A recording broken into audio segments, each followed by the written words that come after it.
Welcome to Native Calgary. Today is May 24th, and today I have some guests with me, so I'm super excited. Oki, Nanago Mekoche Stakom Aki.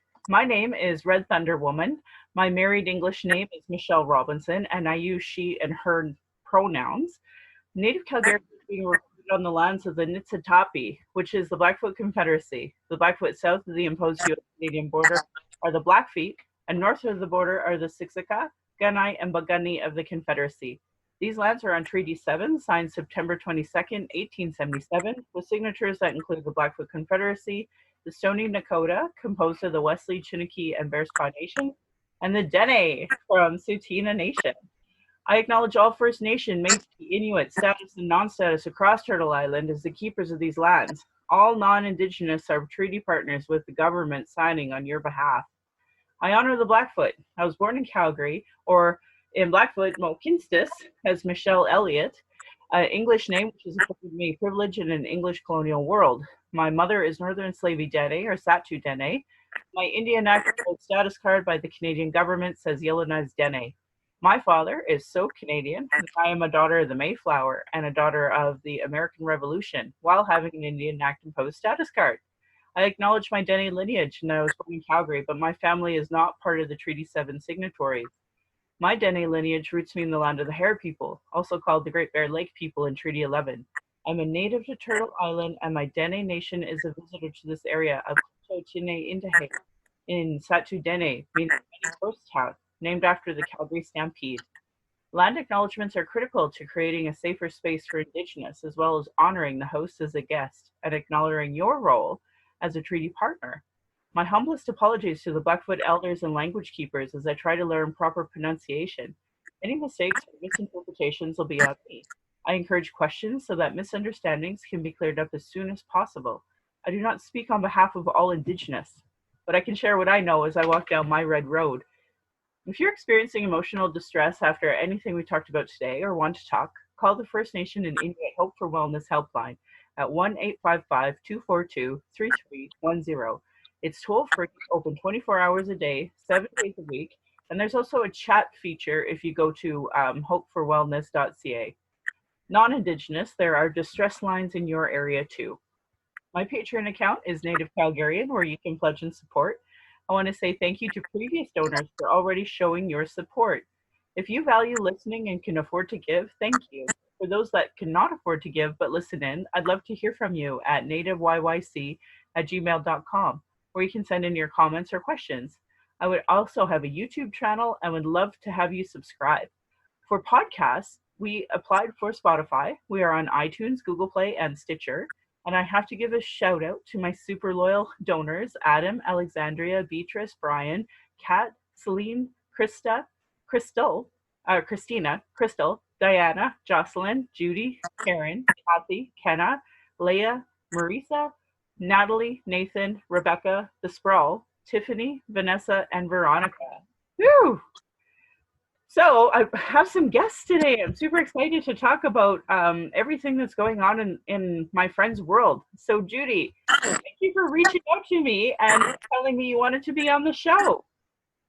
Thank you very much for having us. I appreciate that. My name is Judy. I come from Broken Head, Manitoba. It's a Treaty 1, Ojibwe Cree. Ojib Cree is another way. And on my mom's side, I'm Dene from up north, Northwest Territories on her side, when the Northwest Territories were actually Manitoba. So they kept pushing them back and back. So that's where they've become between what is now called Manitoba. And my daughter is next to me. I'm also an author, children's author. I wrote Chippy's Adventures, A Curious Little Squirrel. And I have 2 Indigenous books ready to come out. They're just in editing stage right now. And I have 2 books that I wrote, one for a special little girl who unfortunately has cancer and she's battling that for the last few years.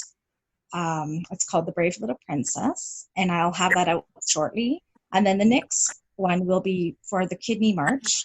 I wrote a story because my brother had kidney disease. My mom unfortunately passed away of it in 2011, which left a big void in our hearts. I loved her.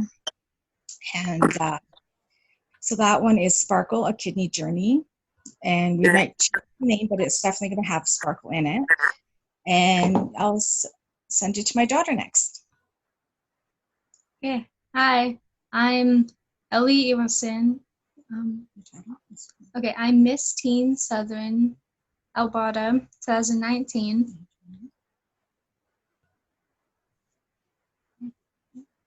Thank you for having me. Oh, thank you for being on here. And I'm just going to unmute over here. Did I unmute? I don't think I unmuted yet. There we go. And I'm going to mute you, Judy, just for a second. Thank you for having me. My name's Lisa McNamara, and Judy is my auntie. I am a part of the Broken Head Ojibwe Nation from Manitoba as well. She is my mom's sister, kind of. Technically, her father raised my mom as his own because their parents passed away when my mom was pretty young. So I decided to jump on the call today to be alongside my aunt and my cousin. We're going to be doing the kidney march together. And with all this crazy COVID stuff going on right now, we are going to be doing it a lot differently. So we wanted to just like come on and talk about it a bit. A little bit about me. I grew up in Winnipeg/Calgary. My dad is German and Irish, so I am mixed. And yeah, I love my culture, and I love that we're doing this. I think it's super cool. My aunt actually messaged me about it yesterday, and I said, oh, it's a video chat, so I have to brush my hair and maybe put on a little bit of makeup. I was running around, I promise, the hour before this going, oh, I gotta get ready.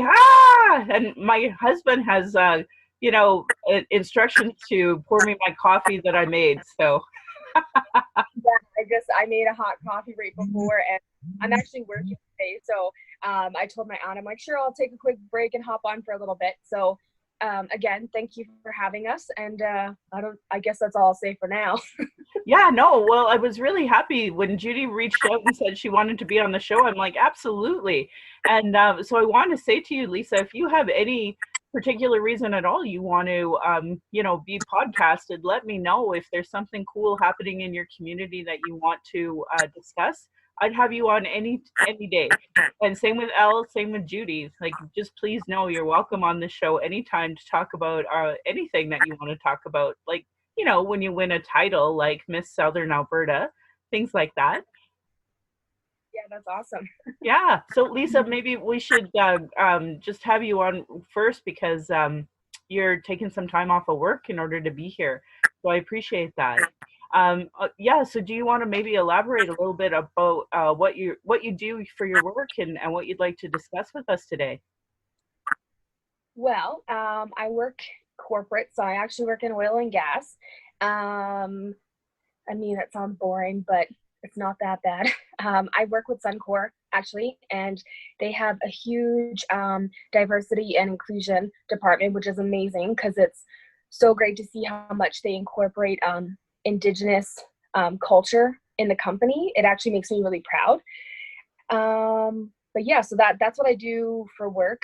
I don't really want to talk about that stuff, but so real quick, my aunt and my cousin and I decided to do the kidney march this year because, as my aunt said, her mom had some issues with it and had passed from it, and then her brother, which my uncle, he actually got he went in for a surgery to get the kidney transplant, which is kind of amazing. And my mom is going to dialysis a couple days a week. So the kidney march means a lot to our family, and just the things that they do to raise money and awareness for people who suffer with these problems. So yeah, when my aunt was like, I think we should do it, I'm like, you know what, I think you're right. And between the three of us, my aunt, my cousin, and myself, we're passionate about it, and we want to raise as much funds as we can. And we're getting together our pages and stuff that we need to do to like set out to people so they can see why we're doing it and tell a little bit more about our stories and why it hits so close to home for us. Yeah. Oh, that's great. I'm really glad that you came here to tell us about it. My my mom actually has diabetes, so I always kind of joke that, well, I don't have diabetes yet, but it's not really funny. It's just a way to cope with the stark reality. So, yeah, so Judy, do you want to jump in and talk about this work that you're doing with the Kidney March? For sure. We got our package and we have a beautiful sweater, and we have this book here and a t-shirt. And so it's given us tips, and so we know what to do and do the stretches and get prepared for the march. We're trying to go every other day or every day, short walks or longer walks, just to kind of get for exercise reasons and doing our stretches. And then for the Kidney March itself, we're hoping to get funding, whether you can help share the page, whether you can help share the word that we are out there trying to raise funds. And we're going to be doing a clothing drive. So that's another way that you can support us. And bottle drive we're going to be doing. And there's a few other stuff that we're in the works of trying to set up. I was mentioning to the ladies that I would love to do like a cheese and wine. Unfortunately, we can only have 15 to maybe 50 people the time we were able to do that. So we'll play it by ear on that one, but we're definitely going to go with the, and there's a popcorn as well. So we're going to do the Kidney March clothing that you can drop it off to us, or we can come pick it up, whatever's easier. Bottles as well. We can come pick it up. Lisa, myself, and my daughter, any one of us can. And so the three that we're definitely doing: the bottle drive, the Kidney March's clothing drive, and the popcorn. And for the popcorn, I believe it's going to be about $2 or $3 a bag, and they're individual bags. So, and then depending on how many you buy, we haven't set up the pricing for that one, so it's a little bit in the works of that. I've talked to the lady and she's all on board to get that done. And yeah, I'll let Ellie to put a little twist on hers with her title, Miss Teen. Okay. Well, for the Kidney March, I was thinking on doing a bake sale for the longest time now. It's just this has been putting it off even longer. And by the time this is over, it might not happen because of the restrictions we would have. So that would kind of bring it down. Yeah, I know this COVID-19 stuff sucks, doesn't it? It's really messed everything up, and now we have to do curbside everything, which makes it really difficult. And especially if you're trying to raise money, running around with a car is probably really tough. Maybe we can get Suncor to sponsor that. Well, they actually do. They do this like awesome. I think it's and I probably would have been a bit more prepared if I had known. But anyways, they do actually match contributions of up to, I believe, $2,000 a year for each employee. So whatever you decide to give to, they match. Last year I did. I went on a missions trip, which helped. And yeah, like I'll send fellow coworkers and stuff, and like we have a page that we use. It's kind of like a Facebook, but it's for Suncor employees. So it's a good way to like reach out to others in the company, like what you're doing. But yeah, it's crazy. Like with COVID going on, like you think you have more time, but I feel like I have less. Like Yeah.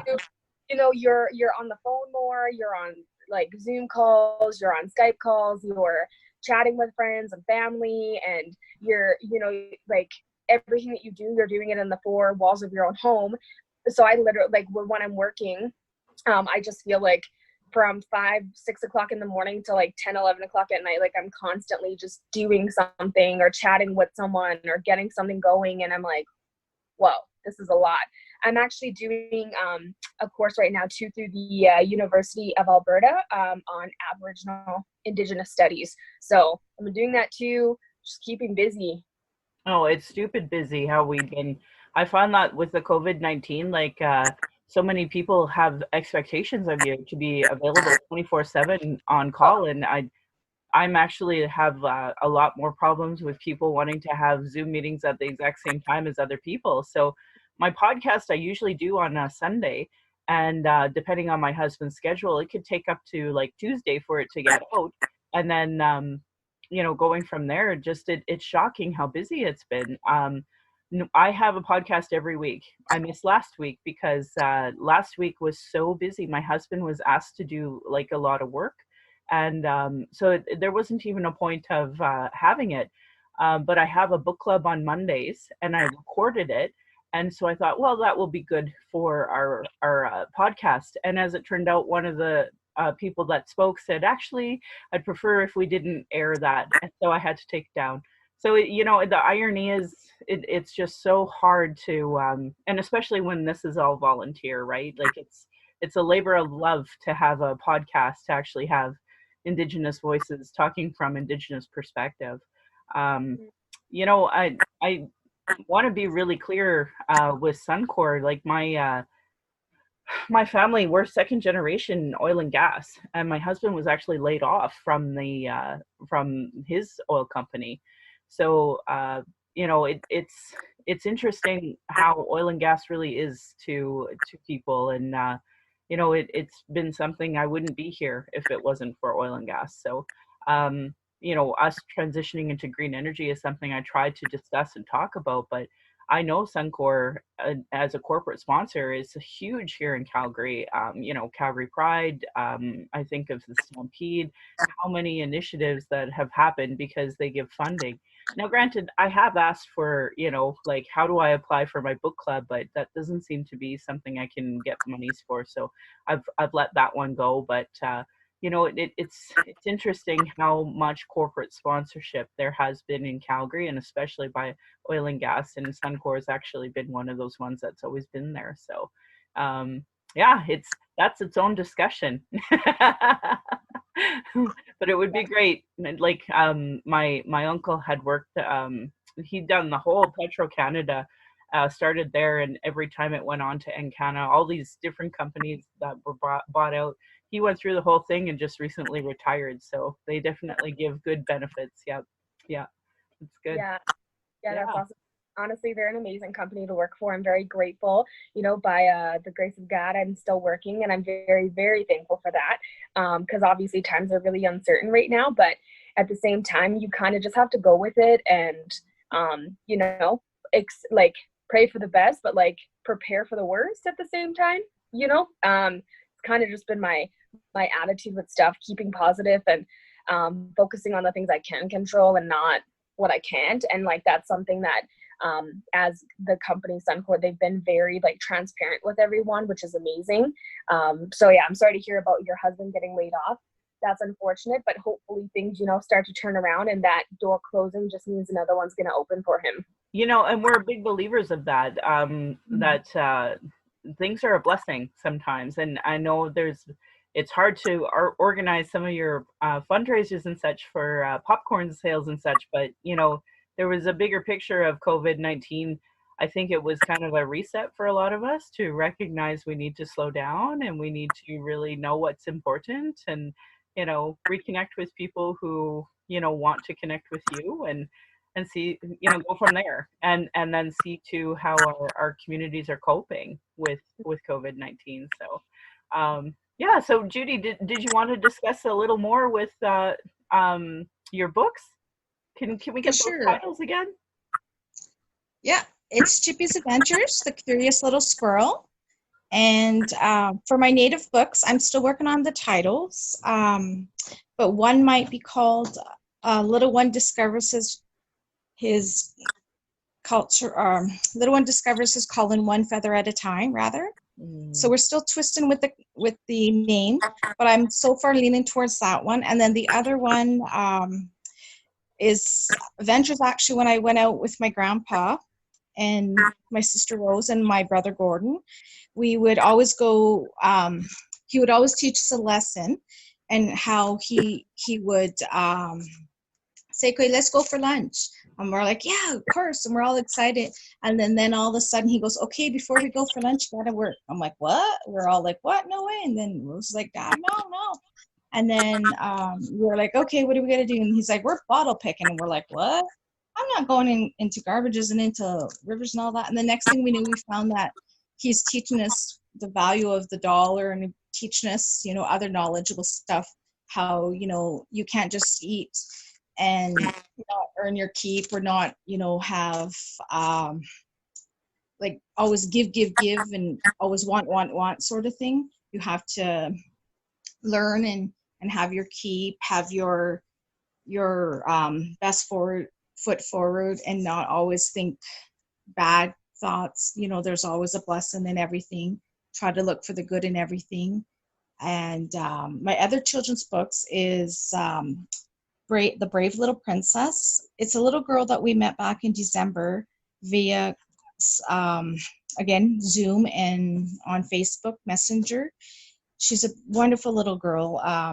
Pratra's daughter is Aria, and I believe it's her Facebook and her channels are Aria's Journey. And we're hoping that we can get money raised for her, because she needs to go to the States. She's absorbed all the Canada's, what they can do for her. And they've been wonderful people here.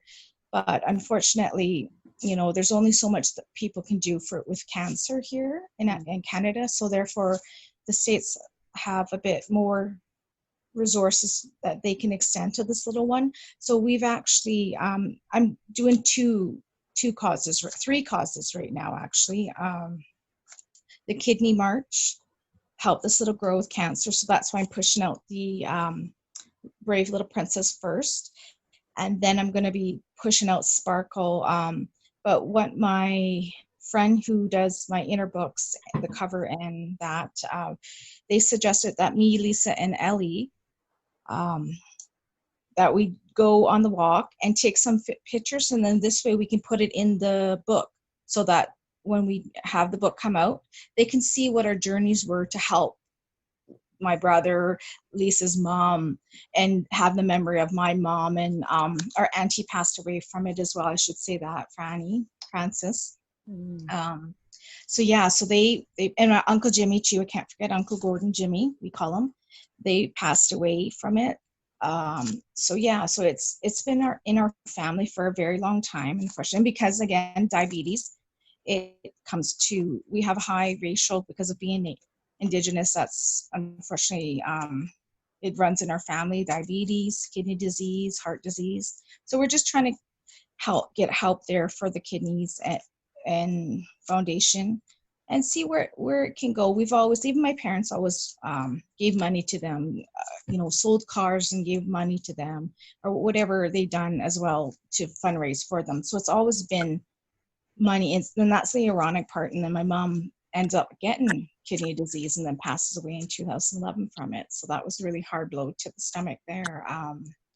Took us a while, but then I thought, no, there's a blessing in there. There's something saying you got to write. You have to do that.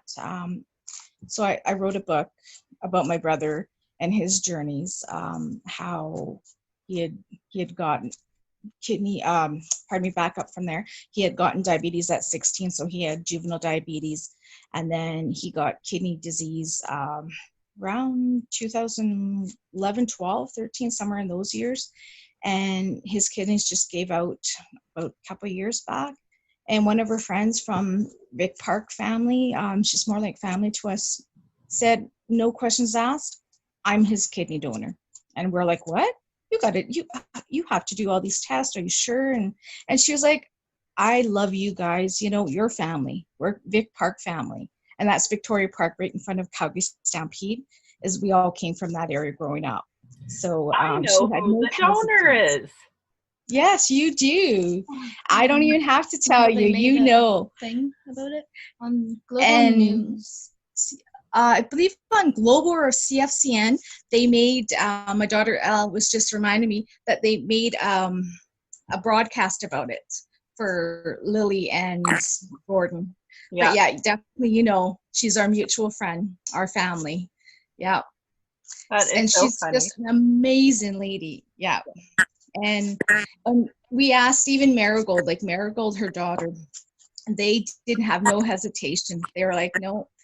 Her mom was like, no, I'm doing it. And I'm like, well, make sure. And she had a rough, time too. And I don't want to speak too much because that's her story to tell. It's not mine. Yeah. But my brother, his recovery hasn't been the greatest.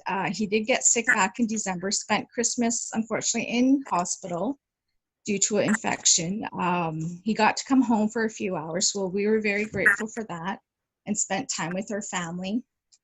And then he got out a short time after that, and so far hasn't been back in the hospital. So I'm very, very grateful. We're all grateful for that. Yep, fingers crossed, definitely, toes and everything. That's a great blessing, and we're going to run with it. And so I just thought I need to write, so I wrote a book for him. Right on. We have an international audience, and I'm going to make a statement here that I'd love to have you both, or all three of you, chime in if you want to. Elle, I know you're here, and you're more than welcome to chime in anytime, my friend. A lot of folks have heard of Western science and Western propaganda, and up until very recently, I would even say 2015, the Western media and Western science has always really depicted Indigenous people as like inferior people. And if they depict us at all, it's almost in a historical way.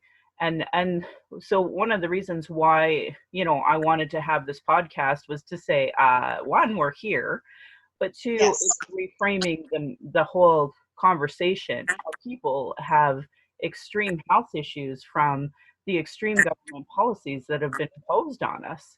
So as a result, our health issues are a direct reflection of poor government policy, whether it was taking us off of our lands and putting us into small reservations, whether it was, killing our main sense of food, whether it was throwing us in Indian residential schools and giving us foreign food, and whether it was the starvation and the different experiments that they conducted on us as Indian residential school, developed policies based off of that science. So-called Western science was based off of experiments done on nutrition on Indigenous people. So, I like to always mention that when we have these extreme health issues of kidney issues and diabetes and heart issues, it is a direct reason from a direct outcome from all of the awful government policy that our people have actually endured. So we actually become more strong and resilient than what other people may actually think of us. So your story, your family's story is one of resilience, and continuing to do this work to raise awareness about kidney issues and kidney donation, and trying to do good out of something awful is amazing. And I'm really honored to have you on to talk about that. So thank you for sharing that. And Judy, is there anything else that you would like to share? I would like to help Elle share her other cause, so that as our Miss Teen Southern Alberta, her other cause is, and I'll let her tell you. Okay. My other cause next to the Kidney Foundation is missing and murdered Indigenous women and children.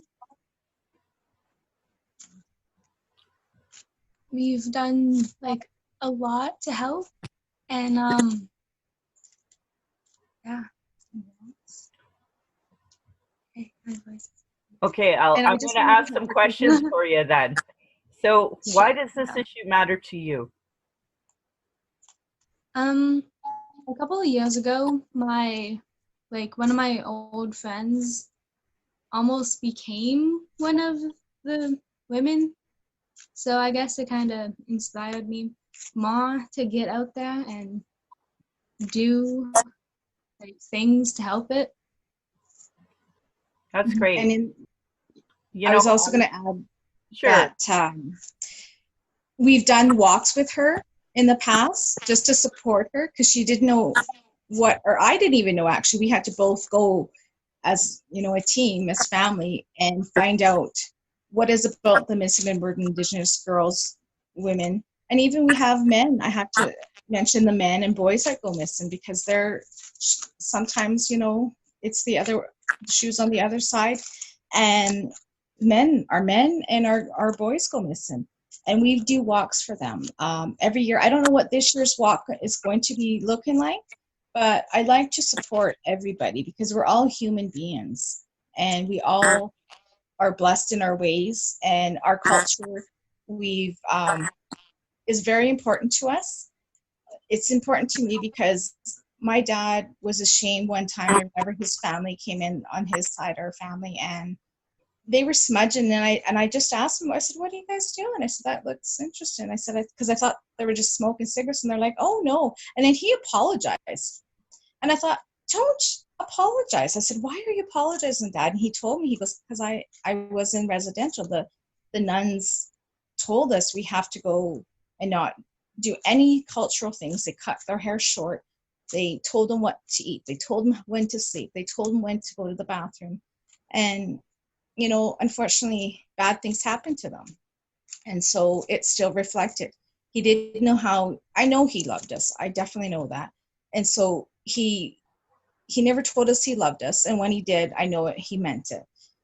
It was rare. I think it was the grandkids, Lisa, Elle, Nick, and Mackenzie, and his other beloved grandkids, and Junior, and the rest of them, because he's got so many to mention, said, "I love you." And he was shocked. It took, I think it was you, Lisa, a few times to say "grandpa," or, I said, "I love you." And she was waiting for him to say it back. So yeah, so we're very proud of our culture, and we're trying. And we went to the Break of Sweetgrass from the Hall program, and that's when I got a reconnection and the belief that it doesn't matter where you come from. Like, we're from Treaty 1 and 3. Broken Head is Treaty 1, and Anishinaabe, it's Ugnang Awazu in Kenora, Ontario. And that's Treaty 3, where my husband and my kids chose to go on their dad's reserve. And we went for the first ever as a family to Terry's Reserve for the powwow, and it was amazing. And Elle had the opportunity to get a picture with their native Indigenous princess. So it was wonderful. And she got her crown and sash on, and I love that picture because that's going to be a cultural statement for us and for her in the future to show, hey, you know what? I was this because I worked hard at it and I didn't stop. But I'll let her talk about that because she has a nice journey, how she started out to get that crown, and here she is. Okay. Well, my journey started back in 2017 when I did my first pageant for Patty Faulkner Agency. Yeah, and then 2019, I took that year to redo it, and then I won with some other girls, and it was kind of changed for me, I guess. Al, I was going to say to you earlier, because I am the co-chair for Missing and Murdered Indigenous Women Girls Two-Spirit here in Calgary. And, I'm really honored to be a part of that Sisters in Spirit Vigil every October 4th. And, we're not too sure what October 4th is going to look like because there's a potential for a second wave, but we are trying to figure out something. And I encourage you, if you feel very passionate about this topic, that if you want to write a speech or something like that, I know we would love to have you a part of our Sisters in Spirit Vigil. So if you can articulate, I don't know whether it's a poem or whether it's a spoken word or whether it's a story that you want to tell, you have to understand, from my point of view, as an Indigenous girl, you matter. You are my future. You are the one that I care about the most. I think about my daughter and I think about the future and passing the torch to her and giving her a good legacy to know that how smart, resilient, and lucky we are all to be together. And for you as an Indigenous girl, and especially one that's working so hard at these titles and trying to do good work with Kidney Foundation, I want you to know that how special you are to the whole community. We're all watching you and we all want to see you succeed, and we're happy to see you do the things that you do. So if you want to come and speak at our vigil, please know that you are more than welcome to, because you give us all hope all the whole community, we look at you and my daughter and the next generation, and we look at you with hope and love, and we want to see you succeed. So if there's anything that you want to do, know that we are here to support you as a whole community. We want that for you. And we're really proud of you for the work that you're doing and what you are going to continue to do with the Kidney March. And I encourage you, if you ever want to be on my show, please know you are welcome to. And if you have a friend that you want to talk about or have a friend on with you, you're always welcome on our show. Thank you. Thank you. Welcome. I'm going to unmute. I'm sorry, Lisa. Every so often there was like a static that was coming. So I'm like, oh, I better try to mute that. So yeah, what do you think hearing Judy and Elle? Well, I think they're amazing, and I'm so happy that they're my family. And, you know, just hearing my aunt talk about her dad, which I knew as my grandfather, even though he was technically my uncle. But yeah, to hear her journey and how him opening up about like just showing emotion because you're not allowed to, he wasn't allowed to at a certain point in his life. I just feel really grateful for our generation and the things that myself, my cousin Eleanor, Nicholas, her younger sister Mackenzie, like our generation and the people our age are going to help break generational curses.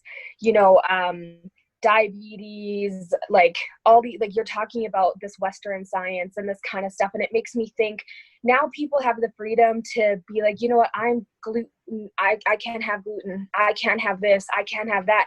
Our ancestors weren't allowed to do that. They weren't allowed to be like, oh, well, I can't eat that. It was eat it or starve, like, which obviously posed a lot of the health issues that our culture now struggles with.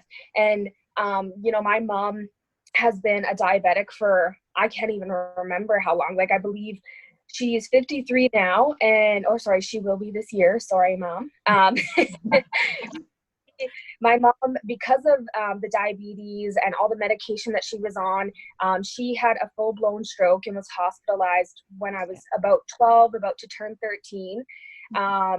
You know, and the diabetes, like just like really bad health. And sometimes people are like, oh, well, it's what you eat or it's what you do. Well, no, actually, sometimes those are things that you just get because it's been passed on to you. So myself, and I know my aunt and my cousin, you know, we're trying to learn new ways. I've been on a health journey myself. I was at one point 280 pounds, and I now officially weigh 213. I've been eating better, trying to help my mom learn better ways to eat, but she's so stubborn.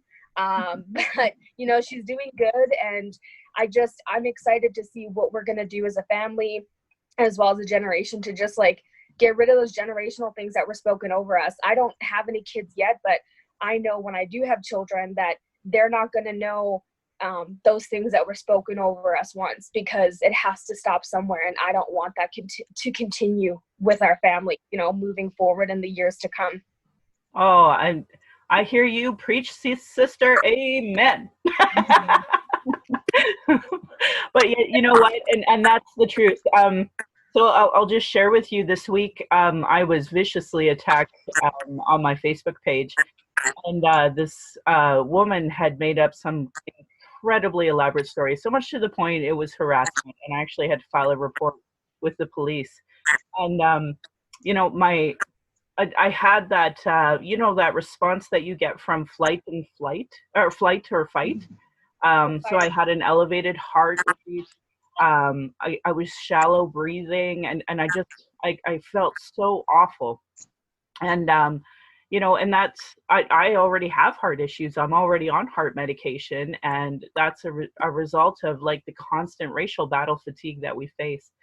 So, and I like to talk about that so that people who are listening that are hearing us globally, they're hearing a ridiculous narrative of how Canada is, how amazing they are, but they don't hear the reality of, you know, the imposed poverty that has been placed upon us, and then as a result, the food that we have to eat, and or that we're limited to eat, I should say, because that's what happens when you're in that situation. Or in the case of Northern Indigenous people, like the food costs are ridiculous compared to in the South, right?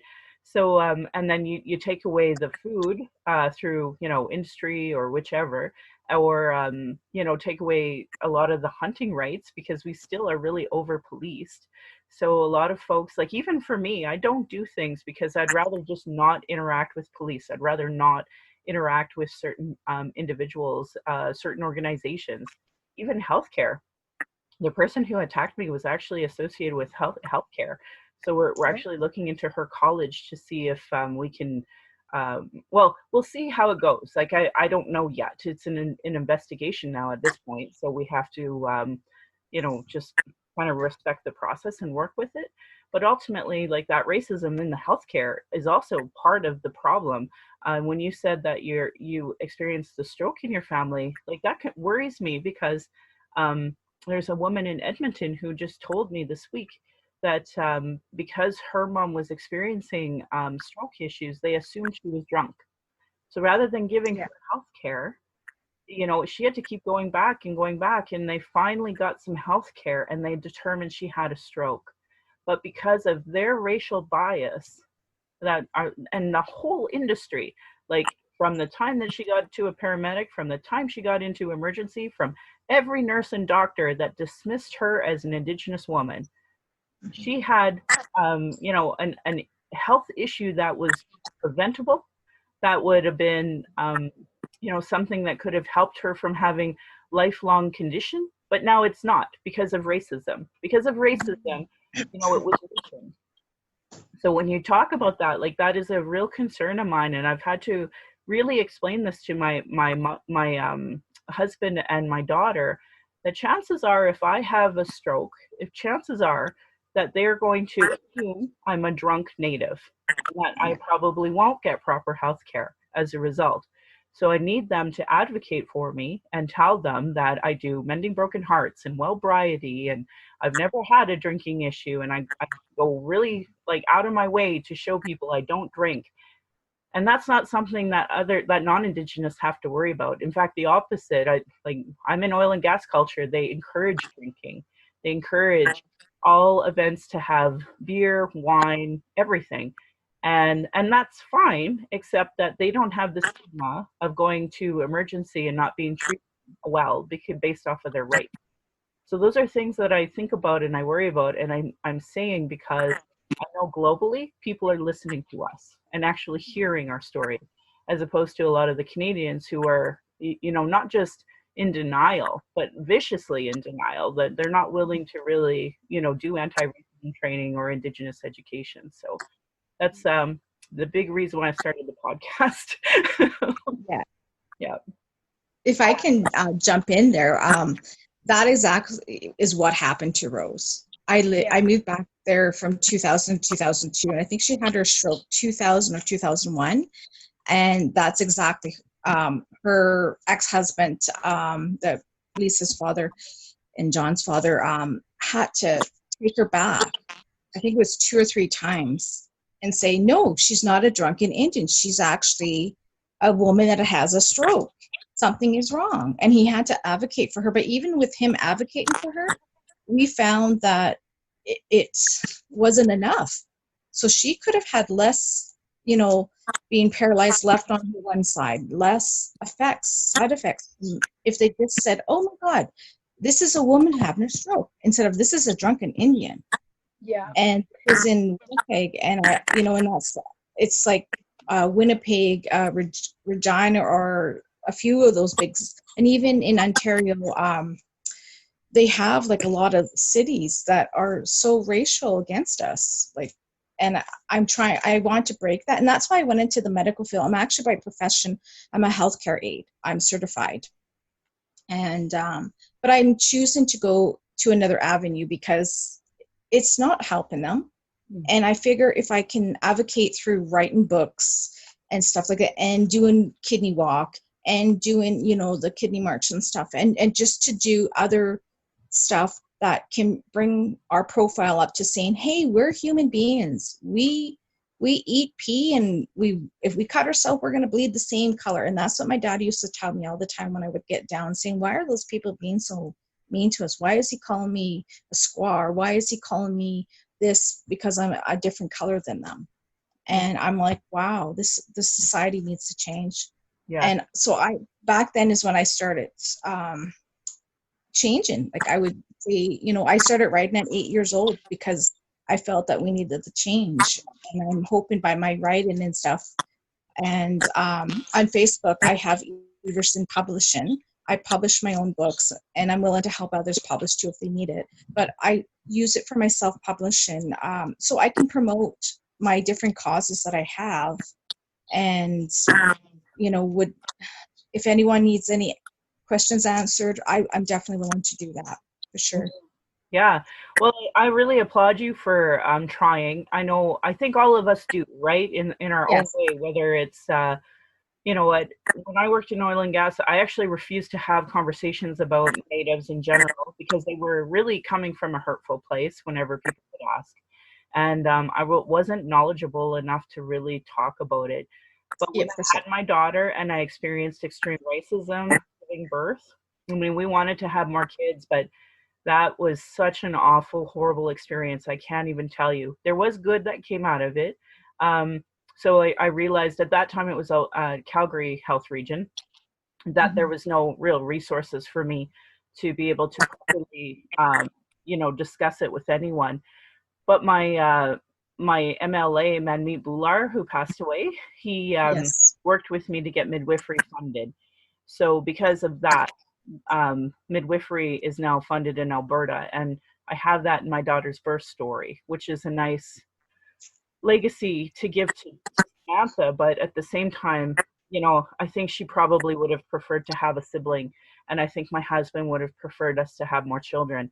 But Alberta healthcare is so racist. And every single time an Indigenous person goes into Alberta healthcare in any capacity, I just know they're getting substandard care, totally based off of racial discrimination. So it hurts my heart. Yeah. Oh, sorry. I was just gonna. Hopefully, like moving forward. I mean, this might sound really like, what is the word I'm looking for here? Naive, but I grew up obviously mixed, and I always grew up in a family that like just loved people for who they were and not because of what, like, where they came from or their cultural background or anything like that. I mean, it would just be amazing. And I think about this every day because you come across different situations, or, some people speak on things and they don't really know who their audiences are. And you hear things that you probably wouldn't want to hear. But I just hope, breaking generational curses and working with like, younger generations and older, and like, that we can all work together to just make some changes, because I truly believe if people really just tried to understand one another, our world would seriously be in such a different place. And I know it's so easy to like be angry or, not see the other side of something, but I've lived in many different situations, and, I've come from, you come from little, but like, it's crazy. So that's all I think about all the time is like equality and, making sure everyone feels loved and respected and heard. And that's something I feel like we're going to probably fight for the rest of our lives. But these things make differences, and raising our voices and being heard, and people like you giving us a platform to talk about things openly, like judgment-free zone. Like, I just, yeah, that's my prayer and wish for people, that they really just start to try to understand one another. Because if you did, you would probably like not question or think the way that you do sometimes. Yeah. I really appreciate you saying that. I'm a big believer in intergenerational healing. Judy had actually brought up writing a sutra, and that really was my first space that I could openly talk about, healing from all of this. And, it's going to be ongoing for the rest of our lives, but I just think we're the first generation to be able to openly talk about this.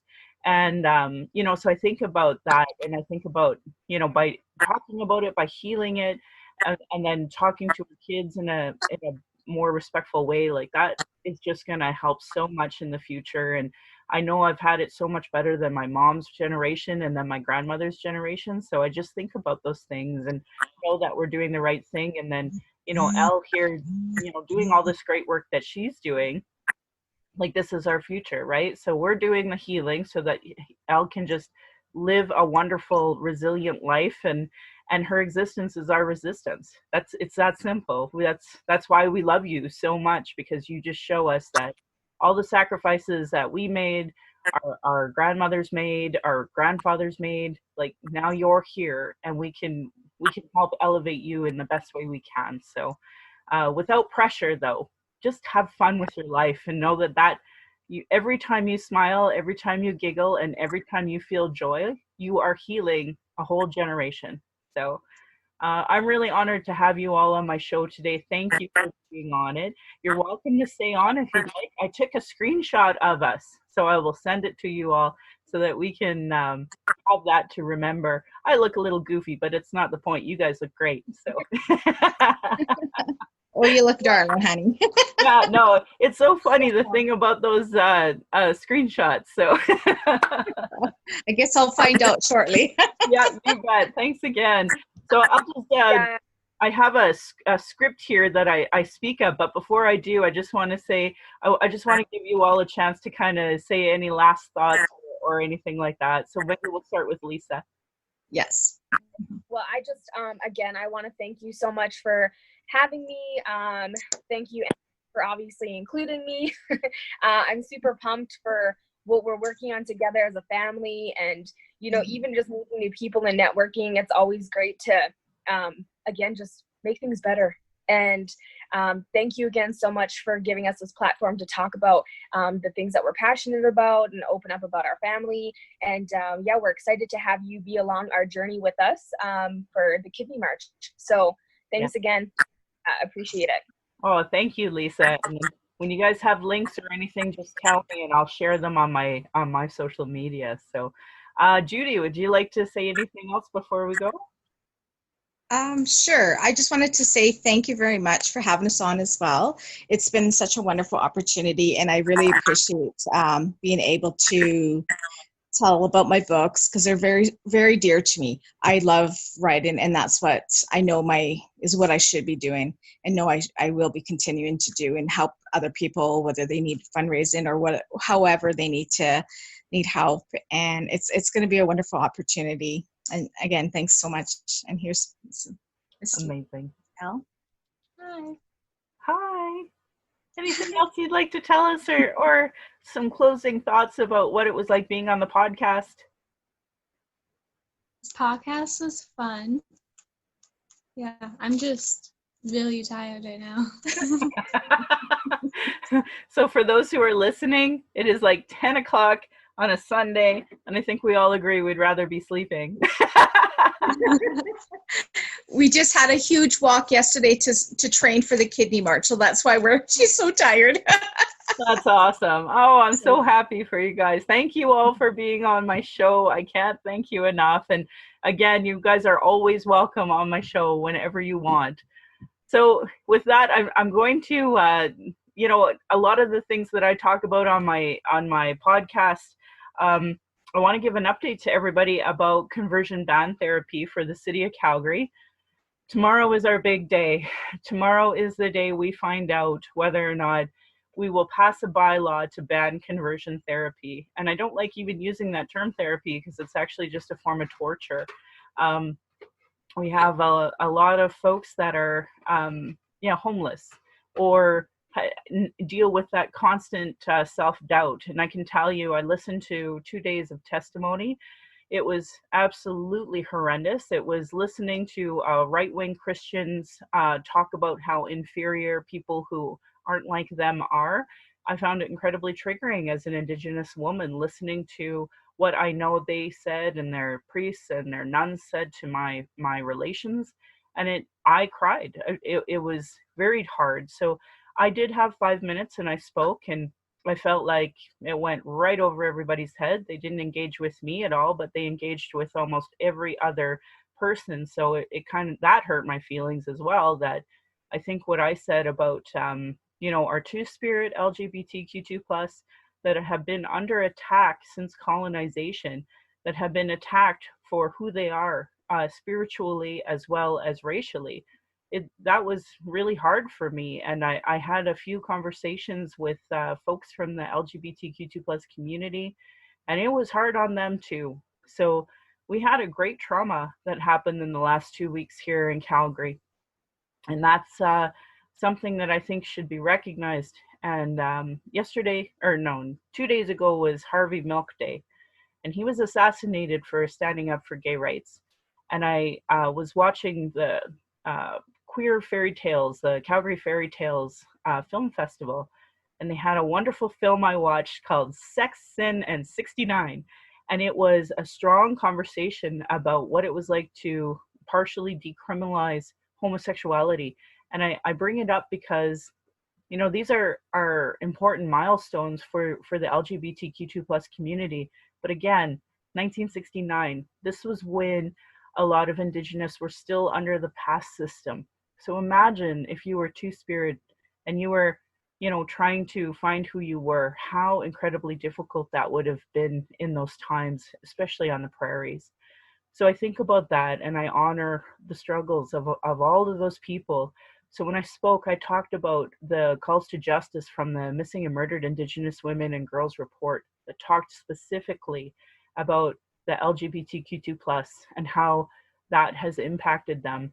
And honestly, it's almost impossible to encapsulate in 5 minutes, and especially with how awful and triggering it was to hear people, you know, defame religions that aren't theirs, spirituality practices that aren't theirs, to defame people who are, you know, in their heart, actually the most beautiful human beings. As a straight cis woman, you know, how many perspectives I've seen come out of two-spirit people that we all need to hear and share and should be celebrated, and once upon a time were. So I think about you all, and I honor you. I honor the struggle that you go through, and I don't ever want that for my daughter or for the next generation to go through.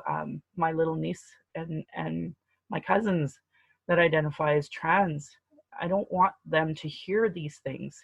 I need this to end. So if you feel this strongly about it as well, you can write the counselors and tell them that you want them to support the bylaw as is to ban conversion torture. And my hope is tomorrow we will make history, because I know that internationally they're watching this, nationally they're watching this, provincially they're watching this, and of course municipally.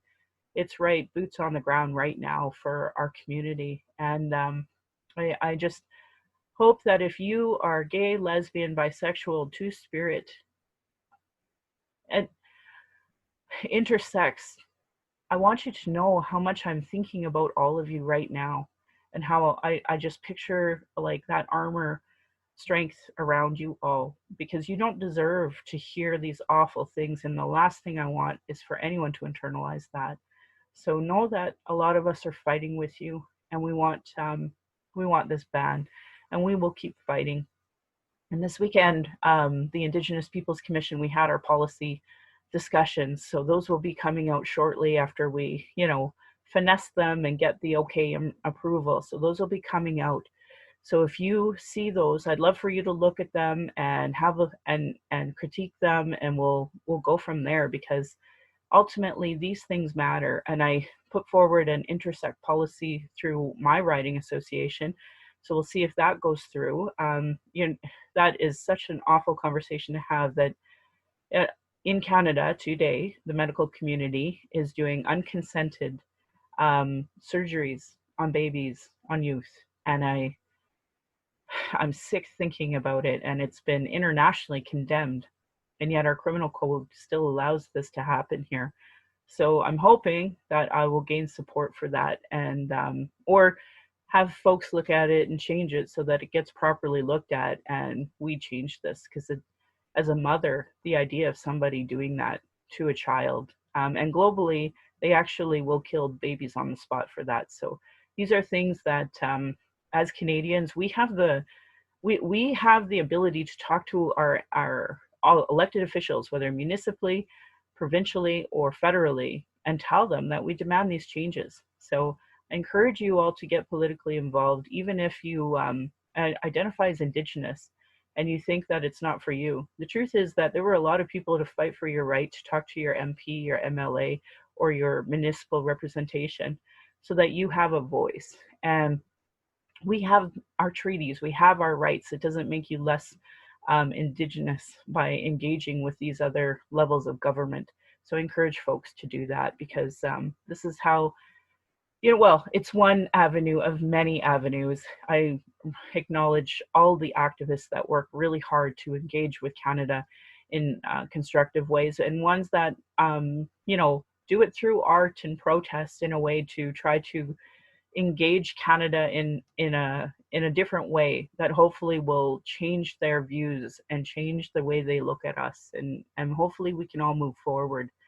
Yeah, and as a few of you heard, I got attacked on my Facebook, and it was shocking.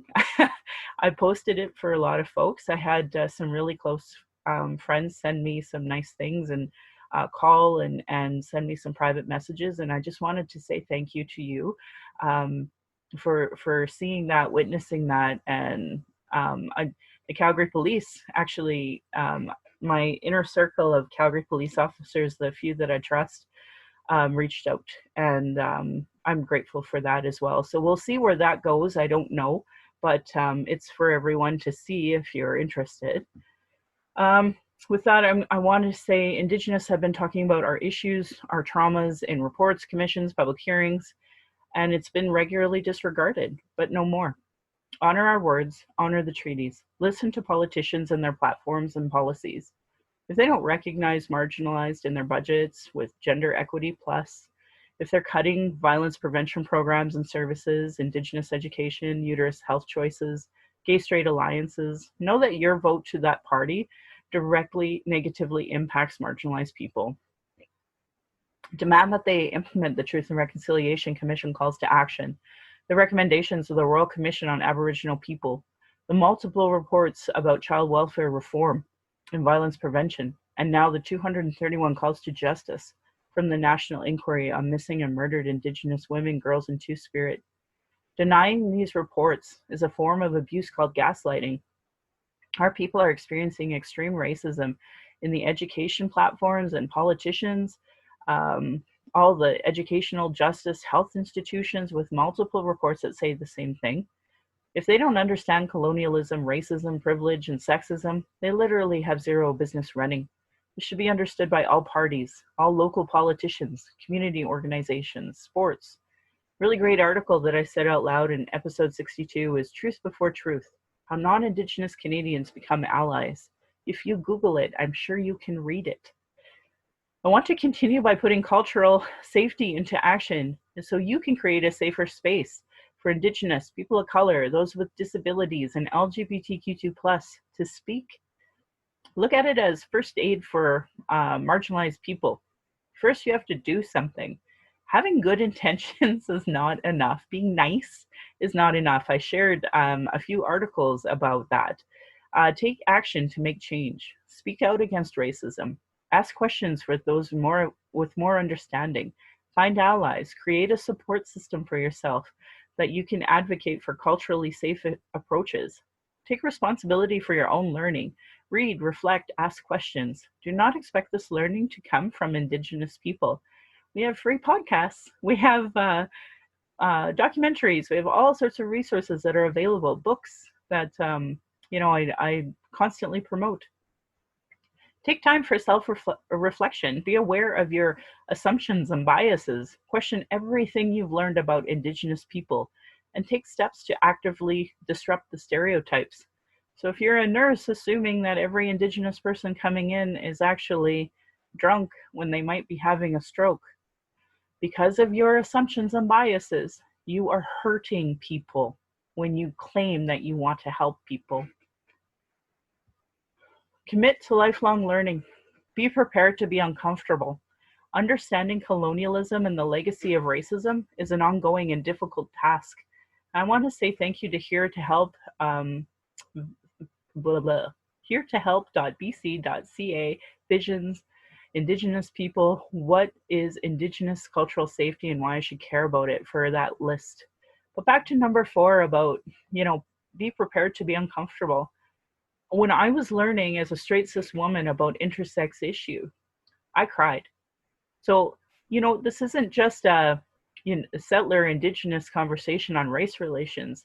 It's whatever your privilege is. You're going to have conversations that are upsetting.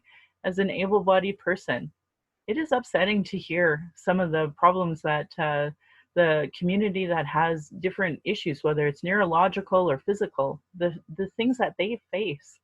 We have the power as a society to change these things. And I want people to feel that. I want them to know that they have the right to engage all different sorts of policies and procedures within their companies, within their organizations.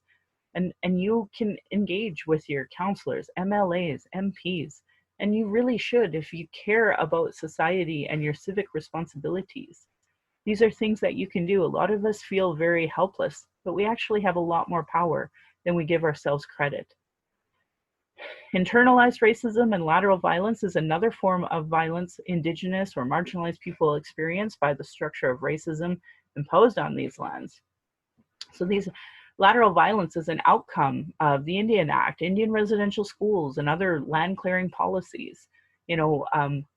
People blaming each other. These are all forms of abuses that was taught on and imposed on these lands. RacialEquityTools.org has some really great information about internalized racism by Donna Bevins. And I just encourage people to Google and find out more about lateral violence, because sometimes the worst hurt comes from our own people, but that is taught through colonialism. So I encourage people to learn about that. Do's and don'ts, bystander intervention. Okay, so right now, today, I've been sharing a lot of stuff about anti-Asian racism. Today, I know a lot of, so-called centrists, but I would call right-wing conservatives that, have a friend within their party. She's experiencing extreme racism up in Edmonton because she she looks Asian, but she was never been to China. But she has Edmontonians telling her to go back to her country. It's making national news because people are so racist. So I'm sharing that because as Indigenous people, we can stand up and help. We're experiencing it too. And there's a woman in Vancouver.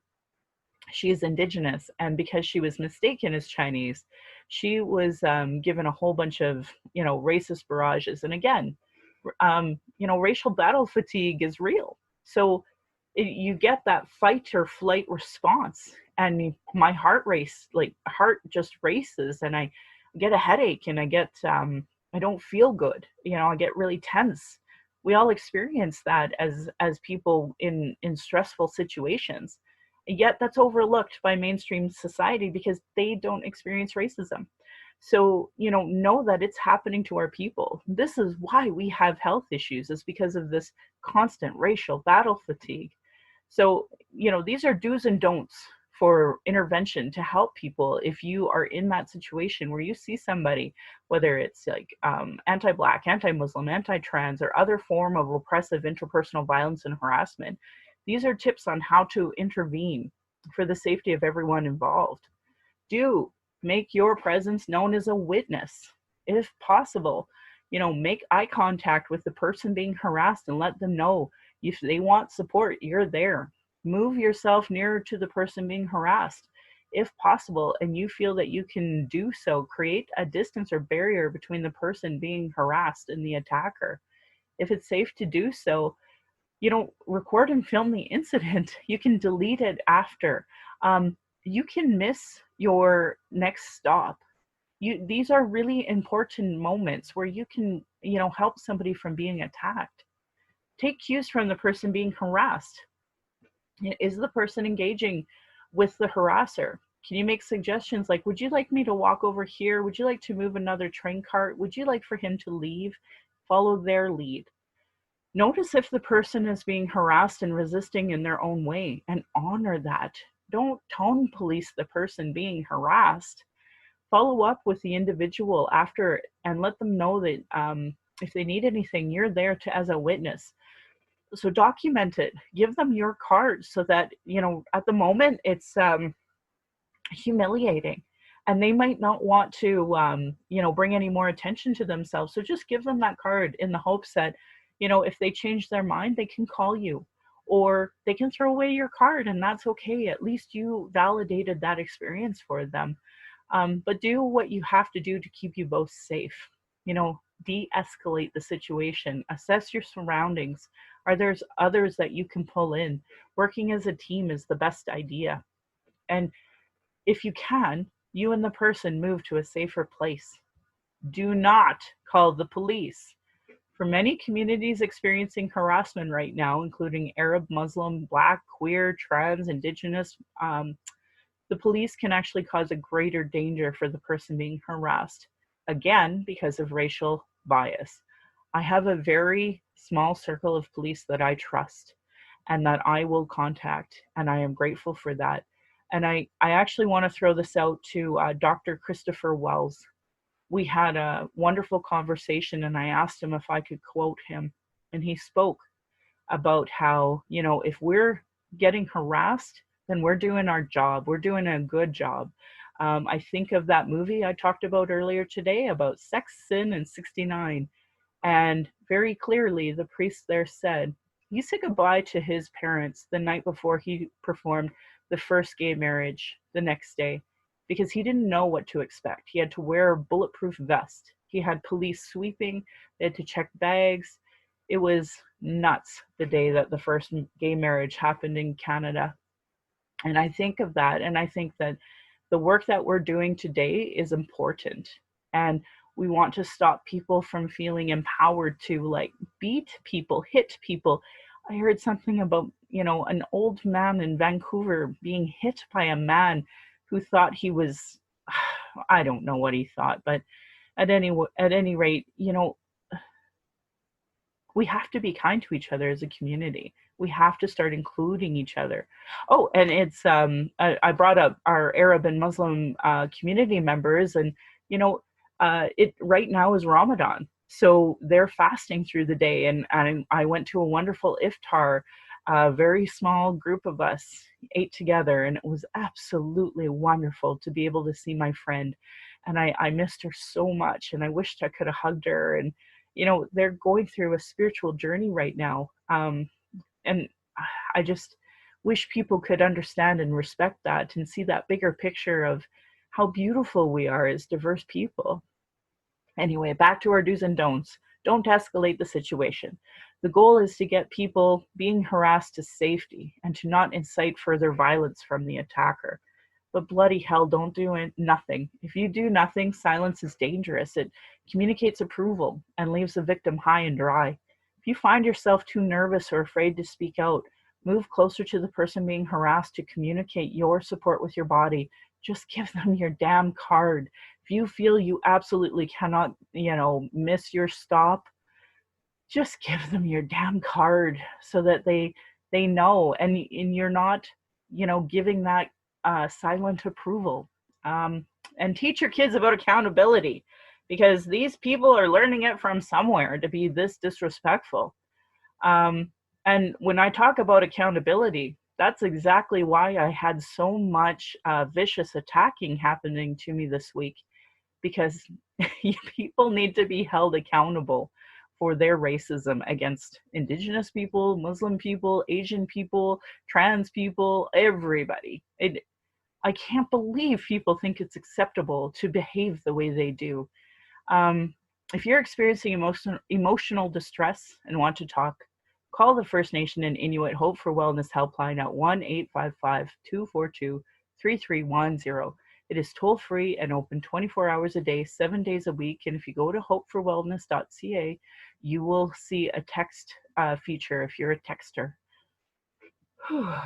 Violence is my everyday reality. Every Indigenous generation has faced it, That's why I started this podcast, to speak freely without interruption, without tone police, without leadership shaming, without gaslighting questions, as many people don't want to hear Indigenous opinion, but sure want to tell us theirs, by people who know nothing about Indigenous, know nothing about colonialism, know nothing about the constant surveillance of Indigenous people, our protests, our vigils, and our rights, microaggressions, people dealing with internalized racism, gatekeepers, folks that live off the status quo, and then there are people who are really in their trauma, and they deplete a lot of resources as a result.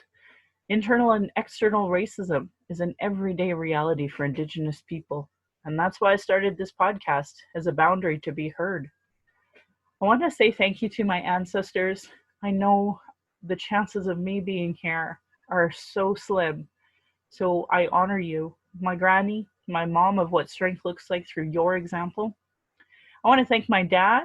I can't imagine a Mayflower, generation living this long. So, and it was thanks to the to the Eastern Indigenous people that helped save those Mayflower people. So I have so much to be thankful for when I say thank you to my ancestors. I want to say thank you to my dad for teaching me to be strong and blunt. I want to say thank you to my stepmom for showing me what a proud culture is through your Austrian roots and culture, and teaching me to be a proud Calgarian. It is through you I am a proud second-generation proud Calgarian. I think I said proud like enough, hey? Thank you to my husband, Darcy, for producing and editing this show. On top of being my husband, my childhood friend, the father of our child, and support down my journey of the Red Road, he has witnessed decades of racism and sexism. To our child, who we are blessed to learn from every day, we are honored you chose us. You give me daily accountability to be a better and stronger person. I hope my family, my daughter, will be proud in the future of us trying to discuss these present day issues in a way that they can understand down the road. Again, my Patreon account is Native Calgarian, where you can pledge and support. I want to say thank you to Adam and Alexandria, Beatrice, Brian, Kat, Celine, Christina, Crystal, Diana, Jocelyn, Judy, Karen, Kathy, Kenna, Leah, Marisa, Natalie, Nathan, Rebecca, The Sprawl, Tiffany, Vanessa, and Veronica. Thank you all for signing up. If you did one donation or many and had to quit for financial reasons, please know I appreciate your support. If you value listening and can afford to give, thank you. For those who cannot afford to give but listen in, I'd love to hear from you at nativeyyc@gmail.com, where you can send in your comments or questions. I now have a YouTube channel and would love to have you subscribe. For podcasts, we applied for Spotify. We are on iTunes, Google Play, and Stitcher. And I want to end with giving a side eye to those Calgary Rabbits. You're lucky I'm not Tradish. And my beautiful cousin would respond, "Are you being my dish?" Thank you so much for listening, and thank you to Judy, Elle, and Lisa for being a part of my show.